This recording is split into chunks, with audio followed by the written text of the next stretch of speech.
नमस्ते बच्चों। आज हम अध्ययन करेंगे प्रकाश का प्रकीर्णन। तो आइए देखते हैं प्रकाश का प्रकीर्णन होता क्या है। तो जब सूर्य से प्रकाश किरणें जो आती है वो वायुमंडल से होकर गुजरता है। हम जानते हैं सूर्य से जो प्रकाश किरणें आती है वह वायुमंडल से होकर गुजरता है। तो वह मार्ग में पड़ने वाले अणुओं या वायु के कणों या छोटे छोटे कणों से क्या करता है, अंतर क्रिया करके बिखर जाता है। इस परिघटना को प्रकाश का प्रकीर्णन कहते हैं। अर्थात जब सूर्य से आने वाली प्रकाश किरण वायुमंडल से होकर गुजरता है तो वायुमंडल में उपस्थित वायु के विभिन्न कणों से क्या करता है, अंतर क्रिया करता है या टकराता है और टकराकर बिखर जाता है। इस घटना को कहते हैं प्रकाश का प्रकीर्णन। प्रकाश का प्रकीर्णन जो होता है वह दो प्रकार का होता है। पहला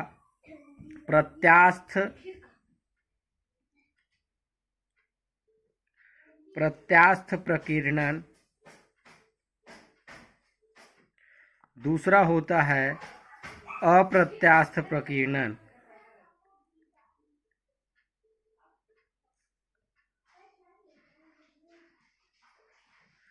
तो प्रकाश का प्रकीर्णन दो प्रकार का होता है, प्रत्यास्थ प्रकीर्णन और अप्रत्यास्थ प्रकीर्णन। तो आइए देखते हैं प्रत्यास्थ प्रकीर्णन क्या होता है। तो जब प्रकाश का प्रकीर्णन ऐसे कणों के द्वारा होता है जिनका आकार प्रकाश के तरंगदैर्ध्य की तुलना में बहुत कम होता है।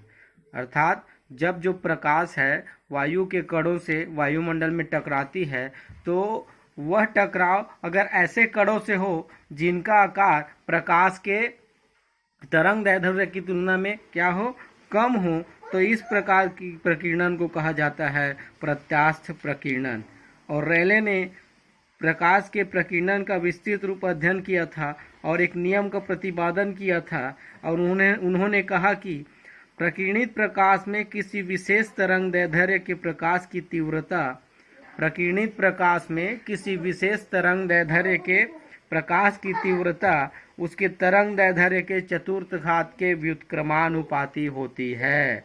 अब यदि प्रकाश का प्रकीर्णन क्या हो, लैम्डा हो, और तरंगदैर्ध्य की तीव्रता क्या हो, आई हो, तो लैम्डा व्युत्क्रमानुपाती होता है, आई व्युत्क्रमानुपाती होता है 1/λ⁴ के। ये है प्रत्यास्थ प्रकीर्णन। अर्थात कम तरंगदैर्ध्य वाले प्रकाश की प्रकीर्णन तीव्रता अधिक होती है। कम तरंगदैर्ध्य वाले प्रकाश की तीव्रता क्या होती है, अधिक होती है। तो ये था रेले का प्रकाश के प्रकीर्णन से संबंधित अनुप्रयोग। आइए देखते हैं अगला है हमारा अप्रत्यास्थ प्रकीर्णन। तो जब प्रकाश का प्रकीर्णन ऐसे कणों से होता है जिनका आकार प्रकाश के तरंगदैर्ध्य की तुलना में अधिक होता है तो इस स्थिति में प्रकाश के प्रकीर्णन को क्या कहा जाता है, अप्रत्यास्थ प्रकीर्णन कहते हैं। अर्थात जब प्रकाश का प्रकीर्णन ऐसे कणों से हो जिनका आकार सूर्य के प्रकाश के तरंगदैर्ध्य की तुलना में क्या हो, अधिक हो, तो इस प्रकार के प्रकीर्णन को अप्रत्यास्थ प्रकीर्णन कहा जाता है। और प्रकीर्णन का उदाहरण के कारण किस कारण से आकाश हमें नीला दिखाई देता है, तो आकाश का नीला दिखाई देना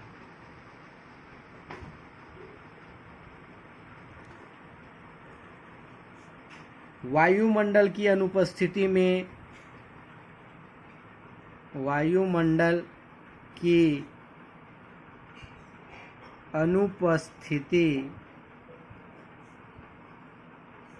आकाश का काला दिखाई देना,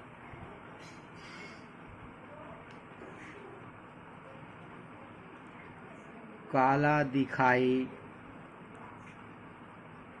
देना। तीसरा सूर्योदय एवं सूर्यास्त के समय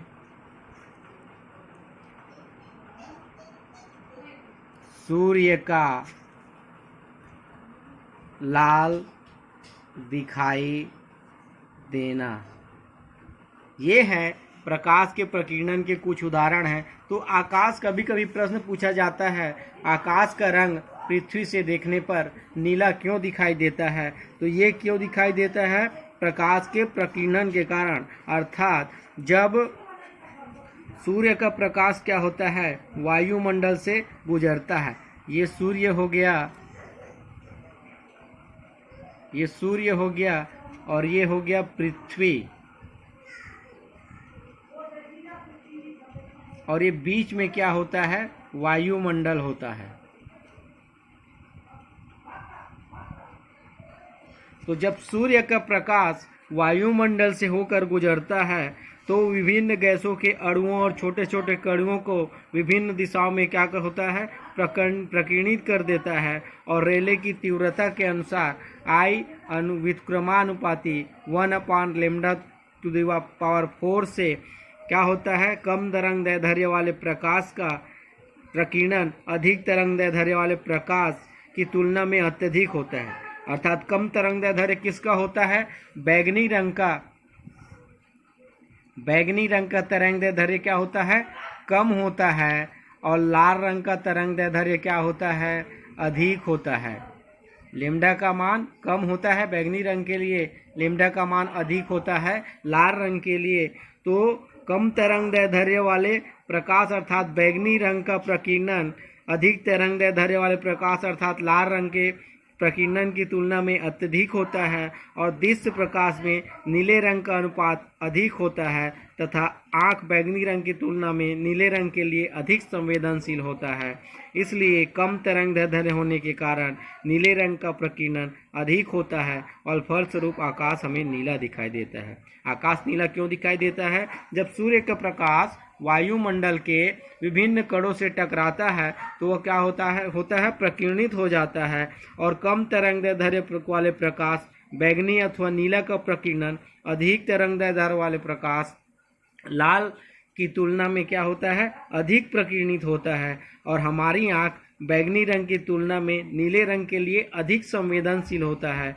अतः कम तरंगदैर्ध्य होने के कारण नीले रंग के प्रकाश को हमारी आँख ज़्यादा ग्रहण करती है, इसलिए पृथ्वी से देखने पर आकाश हमें नीला दिखाई देता है।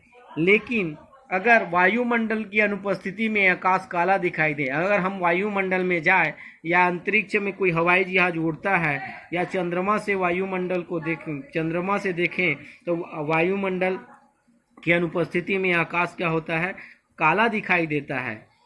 क्यों? क्योंकि वायुमंडल नहीं होता तो प्रकाश का प्रकीर्णन नहीं होता, इसलिए आकाश काला दिखाई देता है। वायुमंडल की अनुपस्थिति में प्रकाश सीधे प्रवेश करती है, अर्थात प्रकाश का प्रकीर्णन नहीं हो पाता, जिसके कारण वायुमंडल की अनुपस्थिति में आकाश काला दिखाई देता है, या किसी अंतरिक्ष यात्री को भी आकाश काला दिखाई देता है। तो ये हो गया प्रकाश का प्रकीर्णन और उससे संबंधित उदाहरण। अगला टॉपिक है हमारा इंद्रधनुष।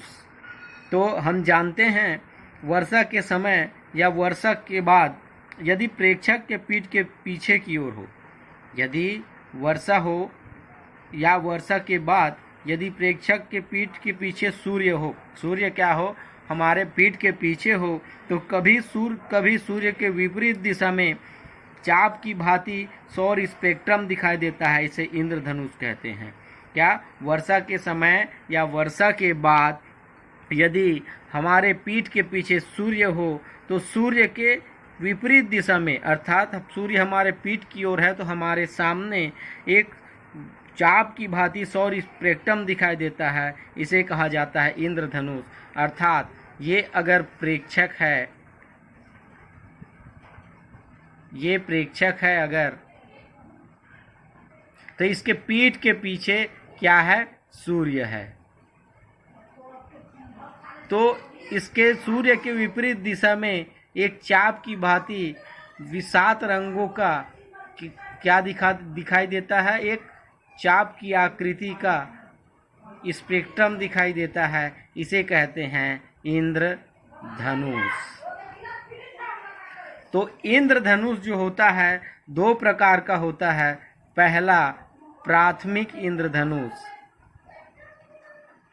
प्राथमिक इंद्रधनुष, और दूसरा द्वितीयक इंद्रधनुष। तो प्राथमिक इंद्रधनुष और द्वितीयक इंद्रधनुष। तो प्राथमिक इंद्रधनुष में क्या होता है? प्राथमिक इंद्रधनुष का निर्माण जल की बूंदों द्वारा सूर्य के किरणों को दो अपवर्तन और एक पूर्ण आंतरिक परावर्तन के कारण होता है। प्राथमिक इंद्रधनुष का निर्माण किस प्रकार के होता है? जल की बूंदों का सूर्य के प्रकाश में का जल की बूंदों में दो बार अपवर्तन और एक बार पूर्ण आंतरिक परावर्तन के कारण होता है। तो दो बार अपवर्तन होता है और एक बार पूर्ण आंतरिक परावर्तन। तो ये अगर हम दो रंगों के लिए देखें तो इस प्रकार से, यहाँ कोई प्रेक्षक जमीन पर है, ये उसकी आँख है।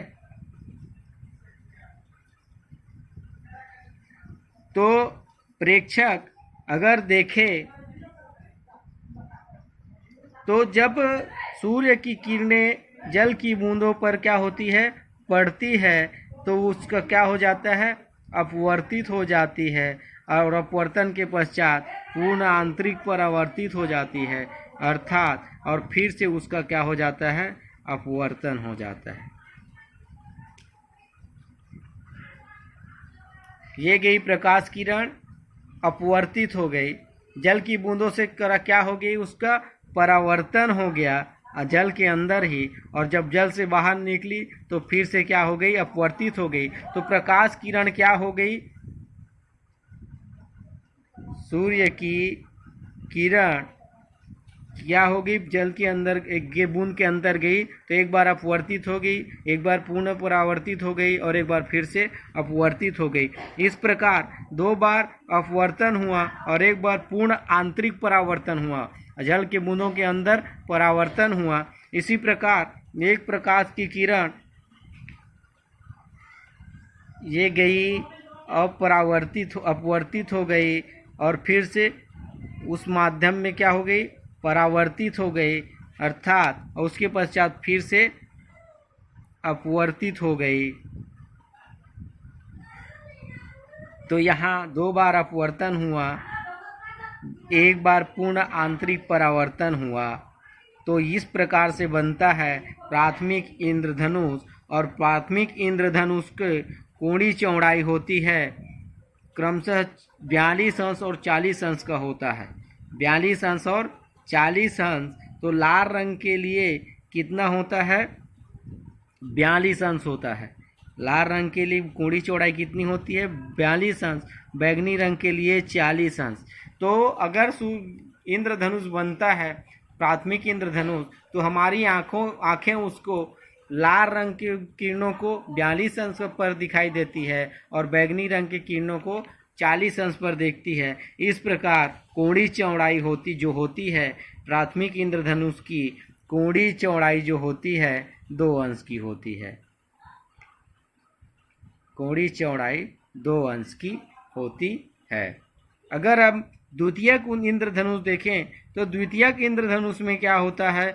जल की इंद्रधनुष का निर्माण जल की बूंदों के द्वारा प्रकाश की किरणों का 2 बार अपवर्तन होता है और 2 बार पूर्ण आंतरिक परावर्तन होता है। तो ये जैसे प्रकाश की किरण है तो इसका 2 बार अपवर्तन होगा और 2 बार पूर्ण आंतरिक परावर्तन होगा। ये प्रकाश की किरणें आपतित हुई और ये अपवर्तित हो गई, फिर से पूर्ण आंतरिक परावर्तित हो गई, फिर से परावर्तन हुआ और उसके बाद ये बाहर अपवर्तित हो गई। उसी प्रकार से अगर दूसरा बूंद देखें, ये तो बैगनी रंग के लिए हो गया और तो ये गया इस प्रकार से तो 2 बार परावर्तन हुआ जल की बूंदों के अंदर, एक परावर्तन ये गया, ये परावर्तन, और ये प्रकाश किरण आपतित हुई, ये परावर्तन, और उसके बाद अपवर्तन। तो 2 बार परावर्तन हुआ और 2 बार अपवर्तन होता है द्वितीयक इंद्रधनुष में।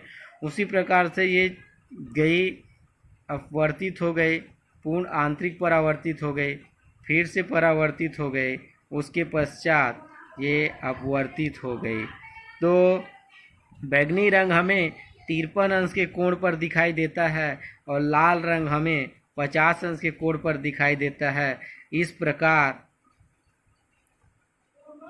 प्रकार कोणीय चौड़ाई जो होता है द्वितीयक इंद्रधनुष के लिए कितना होता है? 3 अंश का होता है।